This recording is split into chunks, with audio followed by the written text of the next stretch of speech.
ညက်တယ်ဆိုမဖြူတော့လို့ပေါ့ကွာငါတို့ဘွားတွေမဖြူတော့ဘူးလေလောဘတွေလူရင်ဆန္ဒတွေရှမစုံတွေနဲ့ငါတို့ဘွားတွေညစ်သေးကုန်ပြီလူဆိုတော့ကိုယ့်ဘွားနဲ့ကိုယ်ပဲတချို့မြေကြီးကြိုက်တယ်တချို့ကောင်းငင်ကြိုက်တယ်နေကြိုက်တဲ့နေရာမှာနေလေကောင်းငင်တက်ချင်တဲ့လူတွေကိုတော့ဆွဲမချနဲ့ငါတို့ရှုံ့ပေးမှကြောက်တယ်လောကကြီးကငါတို့ပဲမှားနေတာသူ့ပဲမှန်နေသလားဆိုတော့တချို့အစိတ်တွေကလည်းတိတ်ချူတော့စိတ်ကိုအစိမ်မှန်မသိတော့လဲတောင်းမိကြမှာ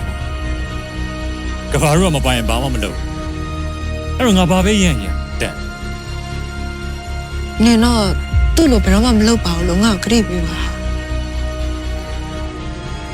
မမင်းကိုချစ်လို့ပေးရလေမင်းတို့ပြန်ချစ်ပေးရနေချင်းလေးတပေါ်ပါလို့ရင်ခေါင်းထားလို့ရင်ခေါင်းထားလေကားဒီလေးတိုင်းငါကိုအတော့ချပြီးတော့ရှုပ်တဲ့ဆိုခေါင်းထားဘယ်လိုအတက်ကကြီးကြီးမိမတယောက်ကနင်လိုအတက်ခက်ငယ်ကောင်လေးတယောက်ကိုဦးညီချင်းနဲ့ပန့်ပိုးကြတယ်ဆိုတော့ဒါဟာတာပဲလေနင်တို့အသေးကြရပဲကပါရှင်းလို့ဟာလို့ရမလားနင်ကအခုလိုဖြစ်အောင်နေကောင်မလူတွေကရိုက်လွတ်လိုက်ကြတာလေဟမ်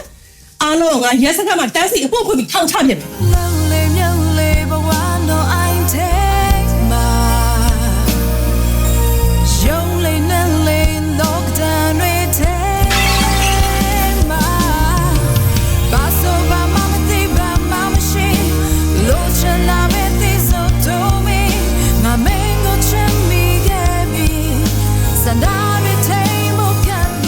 စားပြီးနားမလဲဝါပြီးထွေးတော့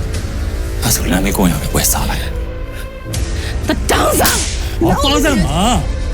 ခမရကျွန်တော်မချစ်နိုင်ပါဘူးလက်မထနိုင်ပါဘူးလို့ဘယ်နှခါပြောရမလဲယောက်ျားတယောက်စီကလိုချင်တာမရဘူးအစိတ်ခတ်တတ်ဖို့တော့